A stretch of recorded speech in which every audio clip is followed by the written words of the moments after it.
السلام علیکم، میں ہوں وارث کمال اور آپ کو ایک نئی ویڈیو کے ساتھ اپنے چینل وارث کی بات میں خوش آمدید کہتا ہوں۔ دوستو، اٹامک ہیبٹس جیمس کلیئر کی تصنیف ہے۔ ایک ایسی کتاب ہے جو آپ کو یہ بتاتی ہے کہ چھوٹی چھوٹی تبدیلیاں کیسے آپ کی زندگی میں بڑے اور مثبت اثرات چھوڑ سکتی ہیں۔ یہ کتاب عادات کو سمجھنے اور انہیں تبدیل کرنے کے لیے ایک عملی رہنمائی فراہم کرتی ہے۔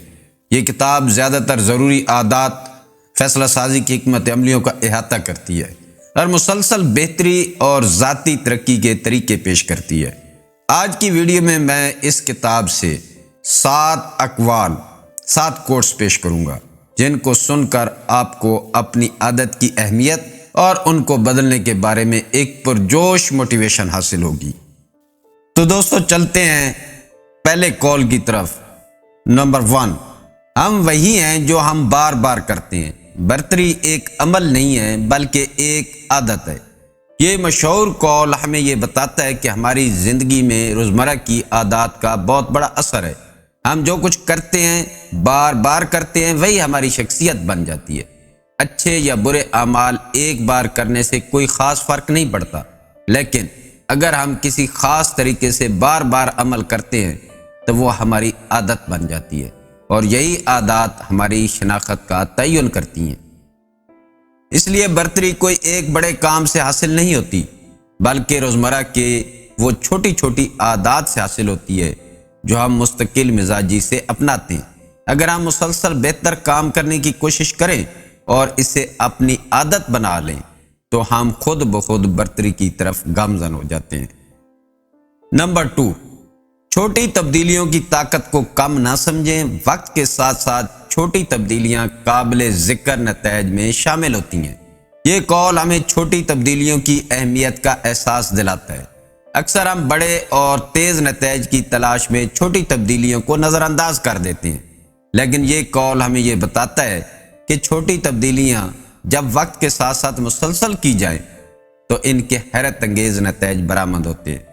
یہ اس بات کی وضاحت ہے کہ جیسے سود مرکب سے رقم میں اضافہ ہوتا ہے، اسی طرح چھوٹی چھوٹی مثبت تبدیلیاں بھی وقت کے ساتھ مل کر بڑے مثبت نتائج کا سبب بنتی ہیں۔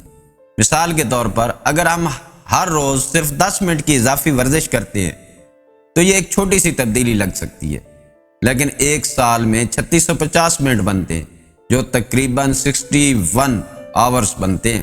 یہ ایک طویل عرصہ ہے جس میں آپ اپنی صحت اور فٹنس میں نمایاں تبدیلی لا سکتے ہیں۔ نمبر 3، آسان میں کشش ہے اور مشکل میں عزت ہے۔ یہ قول عادات اور ان کے نتائج کے بارے میں ایک دلچسپ فلسفہ پیش کرتا ہے۔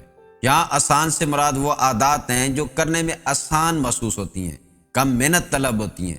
مشکل سے مراد وہ عادات ہیں جنہیں اپنانا اور برقرار رکھنا مشکل ہوتا ہے۔ یہ بات سچ ہے کہ آسان عادات اپنی طرف راغب کرتی ہیں، انہیں کرنے میں مزہ آتا ہے اور ہم ان کی طرف کھنچے چلے جاتے ہیں، لیکن نتائج کے اعتبار سے ان میں زیادہ اثر نہیں ہوتا۔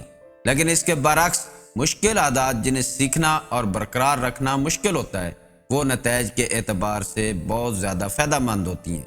یہ قول ہمیں یہ سوچنے پر مجبور کرتا ہے کہ کون سی عادات ہماری زندگی میں زیادہ فائدہ مند ہیں، وہ جو آسان ہیں لیکن زیادہ اثر نہیں رکھتی، یا وہ جو مشکل ہیں لیکن ہماری شخصیت اور صلاحیتوں کو نکھارتی ہیں۔ نمبر 4، جس عادت کو آپ کرنا چاہتے ہیں اسے آسان بنائیں اور جس عادت سے بچنا چاہتے ہیں اسے مشکل بنائیں۔ یہ مشورہ نما قول ہمیں عادات کو تبدیل کرنے اور ان پر قابو پانے کے لیے ایک آسان لیکن مؤثر حکمت عملی سکھاتا ہے۔ جس عادت کو آپ اپنانا چاہتے ہیں اسے آسان بنانے کا مطلب ہے کہ ہم ان عادات کو اپنانے کے لیے راستے تلاش کریں جو ہم کرنا چاہتے ہیں۔ اس میں وہ چیزیں شامل ہو سکتی ہیں جیسے جگہ اور وقت کی تبدیلی، اس کام کو مزید دلچسپ بنانا اور اسے کسی اور مثبت عادت کے ساتھ جوڑنا۔ جس عادت سے ہم بچنا چاہتے ہیں اسے مشکل بنانے کا مطلب یہ ہے کہ ہم عادات کو ترک کرنے کے طریقے تلاش کریں۔ جس سے بچنا ہے اس کا مطلب ہو سکتا ہے کہ ان عادتوں کے لیے راستوں کو مشکل بنانا، ان کے لیے مخصوص جگہوں اور اوقات سے پرہیز کرنا، یا ان کے منفی نتائج کو یاد رکھنا۔ مثال کے طور پر، اگر آپ روزانہ ورزش کی عادت ڈالنا چاہتے ہیں تو اپنے گھر میں ہی ورزش کا سامان رکھیں یا کسی دوست کے ساتھ مل کر ورزش کریں تاکہ یہ آسان محسوس ہو۔ اور اگر آپ فون پر زیادہ وقت گزارنے کی عادت چھوڑنا چاہتے ہیں تو اسے اپنے بیڈ روم سے نکال دیں یا اسے سائلنٹ پر رکھیں۔ اس طریقے سے ہم اپنی عادات پر کنٹرول حاصل کر سکتے ہیں اور اپنے ذاتی ترقی کے سفر کو آسان بنا سکتے ہیں۔ نمبر 5، ہم سب عادات کا مجموعہ ہیں۔ ہماری عادتیں اس بات کی وضاحت کرتی ہیں کہ ہم کون ہیں۔ یہ قول ہماری شخصیت اور عادات کے درمیان گہرے تعلق کی وضاحت کرتا ہے۔ ہم سبھی عادات کا مجموعہ ہیں۔ یہ بتاتا ہے کہ ہم جو کچھ بھی ہیں، چاہے وہ ہماری پسند، ناپسند، صلاحیتیں، کمزوریاں یا یہاں تک کہ ہماری اخلاقیات بھی، سب کچھ کسی نہ کسی حد تک ہماری عادات سے متاثر ہوتے ہیں۔ یہ اس بات کی وضاحت ہے کہ ہم جو روزمرہ زندگی میں بار بار کرتے ہیں وہی چیزیں بتاتی ہیں کہ ہم اصل میں کون ہیں۔ اگر ہم جھوٹ بولنے کی عادت رکھتے ہیں تو لوگ ہمیں جھوٹا سمجھیں گے، اور اگر ہم مدد کرنے کی عادت رکھتے ہیں تو لوگ ہمیں ایک مددگار انسان سمجھیں گے۔ یہ بات ہمیں یہ سوچنے پر مجبور کرتی ہے کہ ہم کس قسم کی عادات کو اپناتے ہیں، کیونکہ وہی عادات ہی ہماری زندگی کا رخ متعین کرتی ہیں۔ اگر ہم مثبت اور اچھی عادات اپنائیں تو ہماری زندگی بھی اچھی اور کامیاب ہوگی، اور اگر ہم منفی عادتوں میں پڑ جائیں تو اس کے برعکس نتائج بھی سامنے آئیں گے۔ ہماری عادات ہی ہماری شناخت کا تعین کرتی ہیں، یہ یاد رکھنا۔ نمبر 6، جو آپ ٹریک نہیں کرتے اسے کرنا مشکل ہے۔ جس چیز کا آپ ریکارڈ نہیں رکھتے اسے کرنا یا اس پر قابو پانا مشکل ہے۔ یہ قول عادات پر قابو پانے کے لیے ایک اہم نقطے کی طرف اشارہ کرتا ہے۔ عادات کو تبدیل کرنا مشکل ہو سکتا ہے کیونکہ اکثر ہمیں یہ بھی اندازہ نہیں ہوتا کہ اس عادت میں ہم کس حد تک گر چکے ہیں یا اس عادت نے ہمارا کتنا برا حال کر دیا ہے۔ ہم یہ نہیں جانتے کہ ہم کتنی بار کس خاص عادت میں پڑ جاتے ہیں یا کتنے عرصے تک اس میں الجھ کر رہ جاتے ہیں۔ جب ہم اپنی عادات کو ٹریک کرتے ہیں تو ہم ان پر نظر رکھ سکتے ہیں، اپنی ترقی کا جائزہ لے سکتے ہیں اور اپنی کمزوریوں کی نشاندہی کر سکتے ہیں۔ اس سے ہمیں یہ طاقت ملتی ہے کہ ہم اپنے آپ کو بہتر بنانے کے لیے اپنے اندر تبدیلیاں لا سکیں۔ مثال کے طور پر اگر آپ اپنی فٹنس کو بہتر بنانا چاہتے ہیں تو یہ مشکل ہوگا کہ آپ ورزش کتنی دیر تک جاری رہی یا آپ نے کتنی کیلوریز جلائی ہیں، اس کا اندازہ لگانا مشکل ہے۔ لیکن اگر آپ اپنی ورزش کے دورانیے اور جلائی گئی کیلوریز کو ٹریک کرتے ہیں تو آپ اپنی ترقی کو دیکھ سکتے ہیں اور زیادہ مؤثر طریقے سے اپنی ورزش کا منصوبہ بنا سکتے ہیں۔ اپنی عادات کو ٹریک کرنا خود کو ذمہ دار بنانے اور ترقی کا جائزہ لینے کا ایک بہترین طریقہ ہے۔ یہ ہمیں اپنی عادات پر قابو پانے اور انہیں تبدیل کرنے میں مدد دیتا ہے۔ نمبر 7، لوگ نتائج نہیں چاہتے، وہ ترقی کا احساس چاہتے ہیں۔ یہ دلچسپ قول عام تصور کو چیلنج کرتا ہے اور عادات سے جڑے انسان کے بنیادی محرک کی طرف اشارہ کرتا ہے۔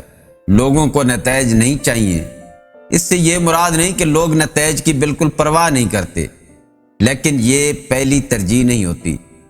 وہ تبدیلی کا احساس چاہتے ہیں۔ اس کا مطلب ہے کہ لوگ زیادہ تر اس احساس کو چاہتے ہیں کہ وہ آگے بڑھ رہے ہیں، ترقی کر رہے ہیں اور اپنے مقاصد کے حصول کی طرف گامزن ہیں۔ یہ احساس حوصلہ افزائی کا باعث بنتا ہے اور انہیں مزید محنت کرنے کی ترغیب دیتا ہے۔ یہاں نتائج سے مراد وہ حتمی مقصد ہے جو ہم حاصل کرنا چاہتے ہیں، جیسے وزن کم کرنا، کتاب لکھنا یا نئی زبان سیکھنا۔ تبدیلی کا احساس اس سفر کے دوران ہونے والی چھوٹی چھوٹی کامیابیوں اور ترقی سے ملتا ہے۔ یہ روز بروز بہتری کا احساس ہے، یہ جاننا کہ ہم آگے بڑھ رہے ہیں۔ مثال کے طور پر اگر آپ وزن کم کرنا چاہتے ہیں تو اس کا مطلب صرف وزن کم ہونا ہی نہیں ہے، بلکہ یہ بھی ہے کہ آپ کو یہ احساس ہو کہ آپ صحت مند کھانے کی عادت اپنا رہے ہیں، اپنی ورزش میں مسلسل بہتری لا رہے ہیں اور اپنی جسمانی طاقت میں اضافہ کر رہے ہیں۔ یہ تبدیلی کا وہ احساس ہے جو آپ کو متحرک رکھتا ہے۔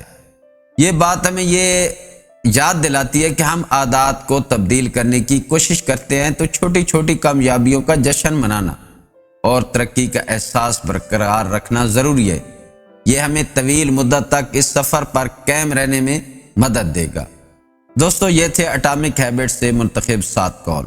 امید ہے کہ آپ کو ویڈیو پسند آئی ہوگی۔ آپ سے درخواست ہے کہ چینل کو سبسکرائب کر دیں، ویڈیو کو لائک کر دیں۔ ملتے ہیں کسی اور ویڈیو میں۔ اللہ آپ کا حامی و ناصر ہو۔